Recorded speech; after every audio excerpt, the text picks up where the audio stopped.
Possession crucial from this. How much longer will the referee allow? Dublin lead by a point, and there's the whistle. It's over. It's over. We earned it by winning the last 2 matches on the road, and that's not going to be taken away from us. But what I love in hurling, I love players that will never give in. He hits it. He hits it. It's over the bar. Oh, holy Moses! Hello, welcome to the RTÉ GAA Podcast, football edition. Just a new thing on a Thursday for 2025. We're gonna split the hurling and football to preview the weekend, but the Monday podcast will still be combined, both codes.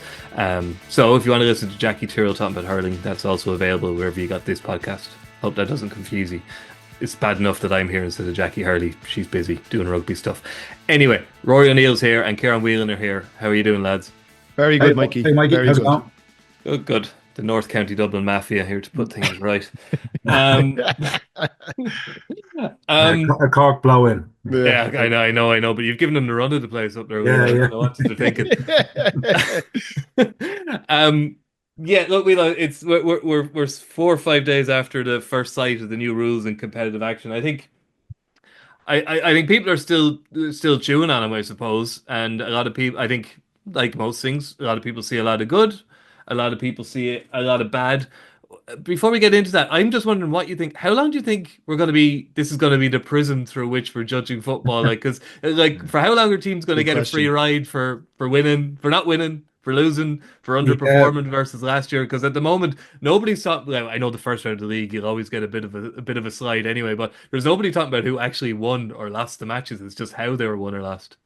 Yeah, I think we've been going on for a while. I suppose it's good that it replaces, talking about county structures and split year and you know what I mean, and who's going to be in Sam and who's not, and the usual rubbish we talk about this time of year. Yeah, it kind of I think it's going to rumble on because I think obviously the changes are significant. I think certainly last weekend to the general supporters, it was probably, a lot of people over the off season, probably don't pay too much attention to maybe changes that are ongoing. So, I would suspect a lot of people attended games last week and didn't have a clue what was going on. I think that's the reality of it. And I'd say it was great fun, being honest. But yeah, I do think it's going to rumble on, Mikey. I think, again, I'd be still overall positive, kind of what I saw last weekend. I think there's still stuff that has to play out. And I think this weekend it will be interesting. You'll be looking out kind of for a few things. Obviously, one of the interesting thing about last week's games, there was a couple of fast-paced games where teams went at it, and there was a couple of slow-paced games where the patterns remained similar to previous years, and that was kind of a lot of that was based around the 12v11 and maybe teams defending with a zonal 11. And I'd be interested to see how that piece really develops, because there is obviously a fair bit of debate around that, and you got to look at it, I suppose, from two perspectives. Is the team now, I'd be interested this weekend, do teams continue with that dropping deep and defending with 11? Will they? I think they'd be encouraged to push out a little bit higher in terms of the 2-point concession, number one, but also if that 12v11, if you're playing a slower game and you're letting the keeper come up, I think it's much easier. We've seen it's a big advantage, right? And the advantage is also with the forwards here to maybe go at the defenders a little bit earlier if you're in a one-on-one and you have space, because if you take the man on and you're fouled, if you're stopped up, you can tap and go if you're still outside the 20. If you get an advantage, it's an unlimited advantage. So there's a lot of things stacking in favour of the attacking team. So I actually would be hoping, because I think this rule is one that's going to rumble on and in the next few weeks, I hope anybody that drops deep and goes on to 11 gets beaten. Because I think the data might start beginning to show that tactically it might be naive, because you have a less tree. You don't have your less tree players back there. There's more space. The forwards can go at you quicker, and it just might encourage teams, in the next few weeks, say, we have to come out and play a bit and push out, because do you think the keeper then is kind of muddying the water at the moment, that maybe there's an advantage there for the attacking team, whether they're 11v11 or 11v12? Yeah, and I think that was the whole purpose. And while you can look at it two ways, you can kind of say, well, if we went 11v11, teams could push out and go man on man. But if you went 11v11, it makes that zone 11 maybe easier as well to drop deep. So I just think teams will learn a hell of a lot. Teams that where the patterns are the same, they might start thinking, yeah, do we have to adapt? And that's kind of one of the things I'm going to be looking at. Like particularly, Derry were very deep last week.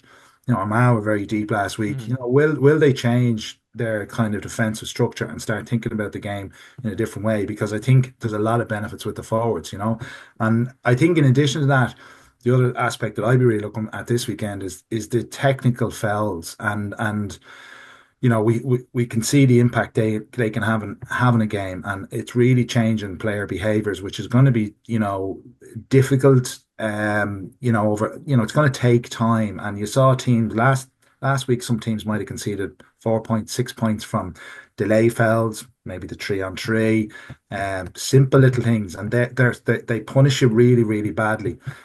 So I'd be interested to see, do we see a kind of reduction in that and a big learning from week 1 to week 2, because that would be positive in that, because you don't want to come championship and see technical fouls start dictating, games, that sort of stuff. So, but it is hugely challenging. Like you saw last weekend, particularly the delay type fouls. A player is emotionally charged in a game. It's very, very difficult. You put the slightest hand in the wrong place at the wrong time, boom, 50 meters, you've conceded 2 points. That's hard. That's hard on players. So like it's going to take a while for them to adapt to their behavior. So, but like they are smart, and you can see we've seen. Like I think we'll see radical improvement. So I think I'm hopeful kind of for this weekend that we will see maybe teams tweak their approach. Yeah, Roy, that's what we looked at there is interesting. Certain teams are struggling. I think this weekend Armagh v Tyrone will be very interesting, because you saw it with Ciarán McGeeney, and he was right to be unhappy about Shane Walsh bringing that 20-yard free outside the 2-point arc for the 3-on-3 infringement, and it turns out that actually that was a rule, but they changed it. It wasn't communicated to the clubs. So Ciarán McGeeney is confused about some of these rules. So that means some of his players are going to be confused about those rules. He's playing against a team managed by a former member of the FRC this weekend. You have to think that there's an advantage. Tyrone were very good last weekend. You have to think there's an advantage to being managed by a man who helped concoct these rules. Like, it has to, in the early stages of the league, probably not by championship. By championship, everybody be up to speed. But at the moment, you'd have to back Tyrone, because they're managed by a guy who wrote the rule book, whereas Ciarán McGeeney's waiting for his updated version. And likewise in Ballybuffet, Donegal are going to be playing Dublin with Michael Murphy. Donegal were able to sit back at the weekend, see what early trends are starting to develop, and then they have somebody that was sat on the FRC as well within their camp. So I think there are advantages, and there might be teams and coaches that get a little bit of an early leap in terms of maximizing the potential that these rules present. But I think that's part of the challenge. That's the challenge for the Ciarán McGeeneys of this world. I think, look, from my point of view, there were only positives. The game is definitely better for what we saw last weekend. And I think managers now, I suppose, really need to stop whinging and get on with it. You can obviously accept some of their concerns. And I think McGeeney was confused and then that's irritated. He had a legitimate. He did have a legitimate. Yeah, he did. But at the same time, I think across, I'm not just talking about Armagh or Ciarán McGeeney, I think across the board, look, managers are going to have vested interest here. They have a massive conflict of interest as well. So anyone that has been successful with the old rules in the past are going to have their view coloured somewhat. I think from that point of view, the way I would hopefully see this weekend is the teams that maybe didn't really embrace them, that are slightly more adventurous in their approach. And that's why I'll be very interested, particularly in that game, Armagh Tyrone. I think that'll be pretty good games live on RTÉ. But I think overall, I mean, like Whelan mentioned two things there: the penalty for the 50-meter infraction, and then the fact that you can elect to take it out for a 2-point. Look, for me, again, it's just an obvious tweak that there shouldn't be any dead balls worth 2 points. It's an uncontested shot. So all frees, line balls, 45s, they're 1-point shots only. And your 2-point arc is from play. I think, and it's pretty simple for the Does people. that encourage fouling then, Rory? Rory, just on that. That's what you know. Jim Gavin will tell you in a situation where Dublin were 2 points up coming in, and there was a minute on the clock, that Dublin would intentionally foul to get the ball into that inside arc and be only worth 1 point, and the clock could be 30 seconds to go, and Mayo are 2 points down. You know what I mean? I think that's the logic behind it, and that's the understanding behind it. So I think everybody feels it's technical fouls, and that this 2 point dead ball, like down in the first half last week against Roscommon, I think Pat Haverin had 3 technical frees from the edge of the arc. Like, it was 6 points. Like, it was massive in context of the score they got, and you don't want to see that becoming the narrative of a game either. That's why I'm saying I think be interested to see how quick 2 players learn. But I guess the idea, they've got a big stick. They want to cut out those technical fouls so that, they'd be hoping by the summer there are no technical infringements, because everybody knows, there's going to be a guy the other end of the field kicking 2 pointers for fun. Yeah, you do hope that, but players are still going to make mistakes. You're emotionally charged in a minute to go in the game. Like, come on, everybody's human. Nobody's perfect. People, that's the nature of our game. You don't want to sanitize it. You want people to be emotionally charged. You want lads to be, I suppose, able to tackle and stuff like that. And I think that's where the refereeing comes into it, that we have to keep that physicality in our game. But there's still, regardless of what players learn, there could still be crucial moments and crucial matches that decide. I'm looking forward, Rory, to Armagh v Tyrone being like a scene from a Jane Austen novel this weekend. It's going to be good, isn't it? Yeah, listen, look, I think there are some very fascinating games. So it's going to be great to see Kerry. Obviously, we didn't see them in action last weekend, and obviously Donegal are out as well. So there are 2 teams that everyone will be watching very closely in terms of how they go about trying to maximise it, because we all know Donegal have the distance shooters, and we all know Kerry have incredible forwards. So ultimately, these rules are designed to try and release that type of play and give that player a better platform to express themselves. So you would assume, I suppose maybe it's a wrong assumption to make, but you would assume that Kerry will be enthused by these rules. One point that I'd like to make to Wheelo and yourself, Mikey, was something that I watched on Dublin and Mayo this morning, and obviously saw a couple of the games over the weekend. And one thing that was extremely noticeable, so there's 2 aspects to it, really. So the first aspect was how long the game has now become with the clock.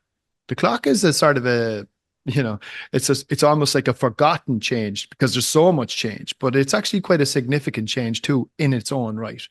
So one aspect was the clock, in that you now have time off, which I think is a good thing. So, but the first half of Galway Armagh was 40 minutes long. The second half of Galway Armagh was 45 minutes long. Now that's an 85-minute game. Then when you marry that with I wouldn't necessarily say the obsession, but the style and the way that modern intercounty players play, which is everybody looks to carry the ball, particularly through the hands. So you now have lads sprinting incredible, because the ball now is moving from back to front much more quickly than it used to. So the miles on the clock, the physiological load that a lot of these players are going to have to undertake, the fitness required, the S&C, the physio, the potential for hamstring pulls. And then the final piece in the jigsaw, or the final question that I would have for Wheelo, is throw in extra time here. Because when we come to championship, your 85-minute regular time clock could turn out to be 105 minutes. And all of a sudden, you're putting a physiological load that I'm not sure. Should we be concerned about this from a player welfare point of view? I was at the All-Ireland hurling final last year, which went to extra time, daft, grand, whatever. But it got to the second period of extra time. And by the way, hurling is a game where they can actually drive the ball further and longer, and it moves. The ball moves as opposed to the player. So the fitness levels that a hurler, it's a more explosive type of fitness as opposed to an endurance type of fitness, which is what is required for Gaelic football. By the time it got to the second period of extra time, it was like the walking wounded. Lads were literally using the hurley as a crutch to get off the field.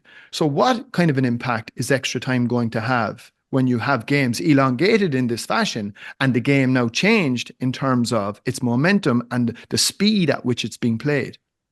Yeah, I think on that, Rory, I was chatting to Eamon last week and doing League Sunday, and we were kind of discussing about the length of the games and stuff like that, and because I asked him in relation to where teams going to provide their GPS data, to Interesting. to assist with a review and benchmark it against, the prior rules and see what the trends and impacts are in terms of running, sprinting, how much distance lads are covering at a higher octane, all that sort of stuff. And from what I can gather is, it will be provided anonymously now. No manager's going to start giving out the real information in respect of individual players, but it will be provided anonymously. So they will be able to evaluate the impact. And I thought that will obviously link to the times as well. They're on the field to play as well, and will obviously measure the length of the games as well, I would have thought. And I think Niall Mina is involved. I think there might be a dedicated committee maybe set up to maybe look at that as a separate piece of work to evaluate the impact that it is having on player welfare, being the length of the games and being the change of the rules. So you would have to imagine they would have to consider that in a championship context in terms of extra time and the load and that sort of stuff and the managing of injuries. So you would hope that they're on it. You know what I mean? They're on it. Recognize They that. may mean extra subs, Wheelo. I don't know. I mean, Yeah, I you do know they one of the original proposals was that they wanted to have the Australian rolling subs option. Do you know what I mean?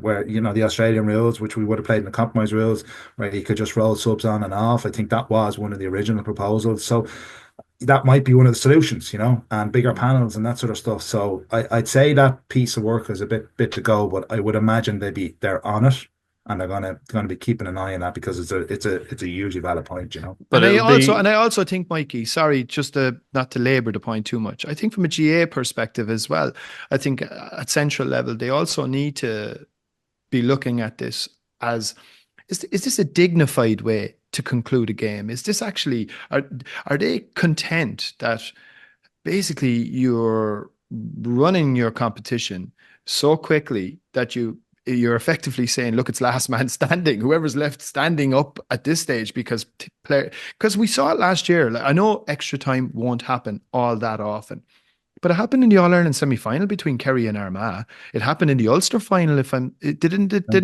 Ulster final last 2 years, yeah. The last 2 years. So it happens more frequently than maybe you'd imagine two pointers will make it less likely because there'll be but greater variance. But also the time clock, Mikey, there's no, no playing for a draw.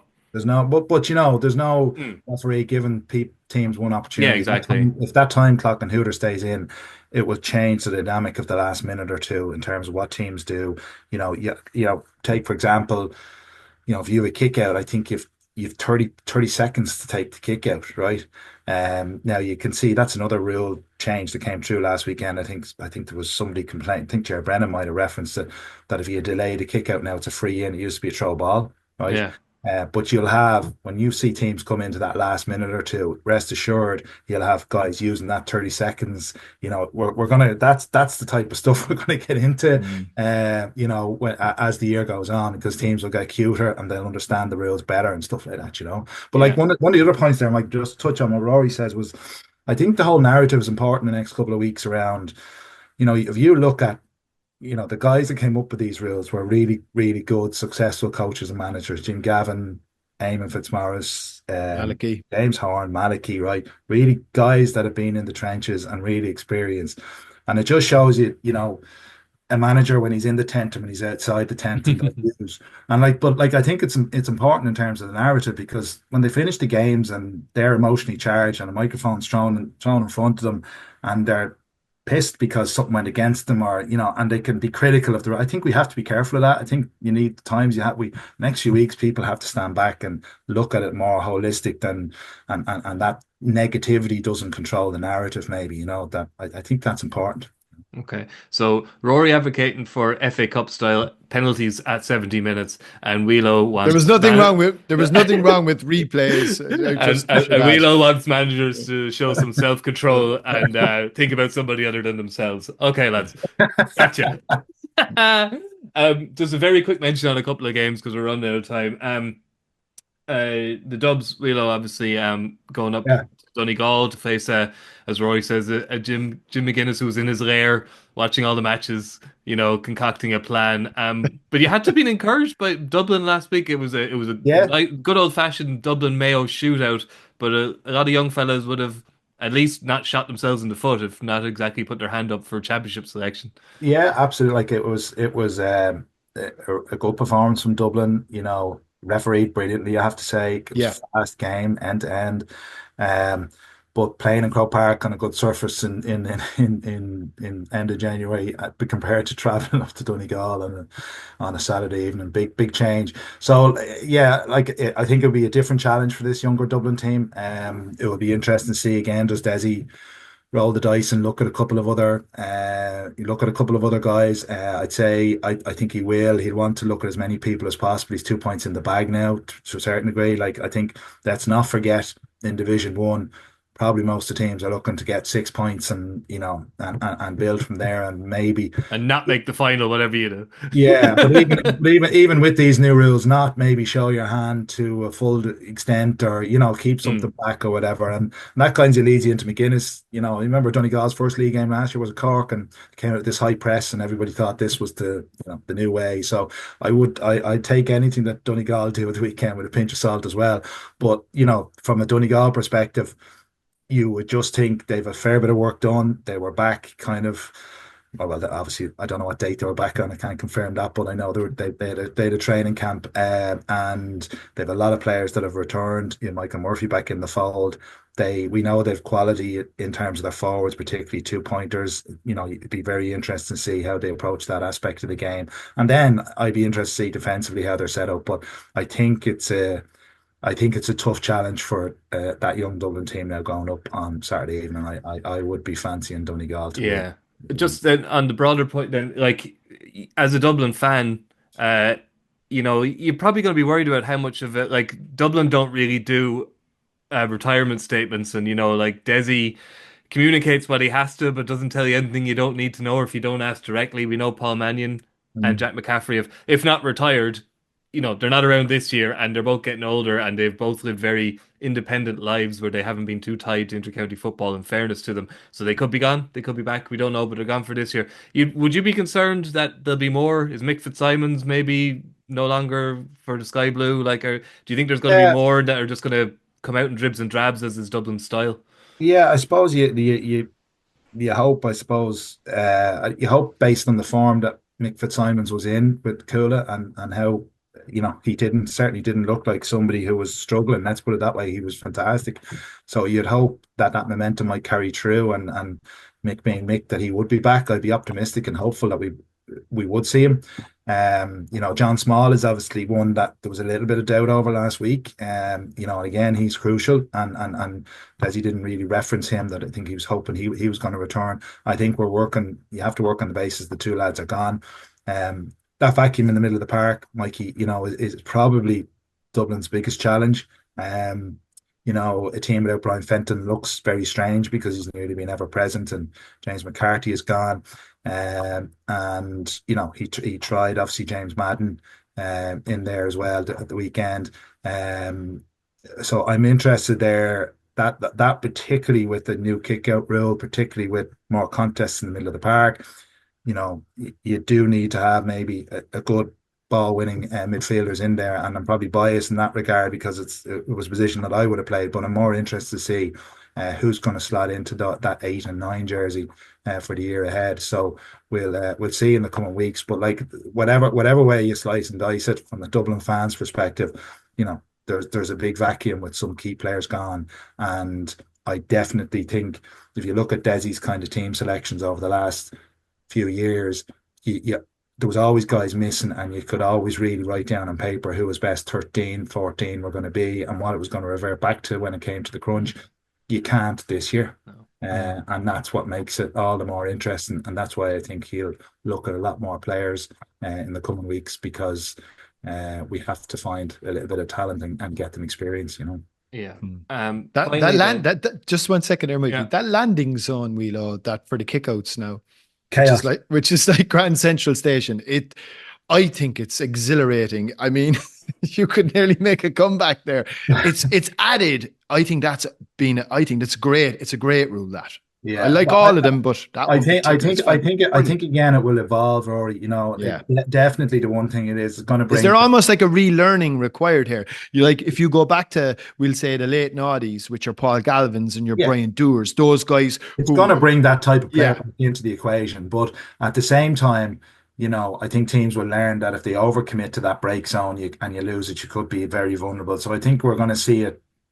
I think we'll see it evolve over the coming weeks, but certainly, like last weekend, there was kickouts. There was about 20 lads under the ball, like, you know what I mean. But like, it is going to be so important because, like, you break it down from a midfielder perspective in terms of clean fielding.